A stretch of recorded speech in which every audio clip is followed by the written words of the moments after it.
आज आपण पाहणार आहे आशा आणि अंतर या दोन मराठी सिनेमांचे बजेट आणि आतापर्यंतचे कलेक्शनची माहिती. बॉक्स ऑफिस रिपोर्टमध्ये तुमचं सर्वांचं स्वागत. आशा सिनेमा 19 डिसेंबरला प्रदर्शित झालता. सिनेमात रिंकू राजगुरू मुख्य भूमिकेत आहे. हा एक चांगल्या विषयावर बनलेला चित्रपट आहे. आता पाहू चित्रपटाचे बजेट आणि कलेक्शन. चित्रपटाचे बजेट साधारण 5 कोटी रुपये आहे. ही माहिती वेगवेगळ्या वेबसाईटनुसार आहे. पण मला वाटते या चित्रपटाचे स्केल किंवा सर्व गोष्टी पाहता चित्रपटाचे बजेट हे साधारण 3 कोटी रुपये असू शकतं. म्हणून या चित्रपटाचे बजेट 3 ते 5 कोटी रुपये आहे असे समजा. आता पाहू चित्रपटाचे कलेक्शन. अशा चित्रपटाला क्रिटिकली आणि प्रेक्षकांकडून खूप चांगले पॉझिटिव्ह रिव्ह्यू मिळाले. हा चित्रपट 19 डिसेंबर 2025ला संपूर्ण महाराष्ट्रात प्रदर्शित झालेला आहे. या चित्रपटात रिंकू राजगुरू मुख्य भूमिकेत आहे. या सिनेमातील तिच्या कामाचे सुद्धा कौतुक झाले.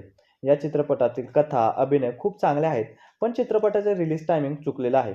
अशा चित्रपटाच्या दरम्यानच अंतर हा मराठी सिनेमा सुद्धा चालू आहे आणि अंतर या सिनेमाला सुद्धा खूप चांगले पॉझिटिव्ह रिव्ह्यू मिळाले होते. याचा कुठेतरी परिणाम आशा सिनेमावर झालेला आहे.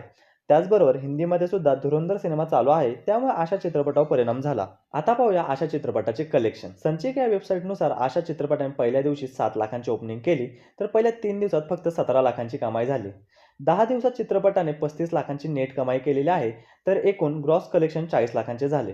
तर ही होती संचिकनुसारची माहिती. तर काही रिपोर्टनुसार आशा चित्रपटाने पहिल्या दिवशी 35 लाखांची ओपनिंग केली, तर पहिल्या 9 ते 10 दिवसात एकूण 1,83,00,000 ग्रॉस कलेक्शन झालेले आहे. मित्रांनो, चित्रपटाचे बजेट साधारण 3 ते 5 कोटी रुपये आहे आणि चित्रपटाने फक्त 10 ते 15% रिकव्हरी केलेली आहे. म्हणजेच फक्त 35 ते 40 लाखांची कमाई केलेली आहे. कितीही चांगला सिनेमा असला तरी हा एक डिझास्टर सिनेमा ठरला. चित्रपटाच्या प्रोड्युसरसाठी हा एक बॉक्स ऑफिस फेल्युअर सिनेमा ठरला.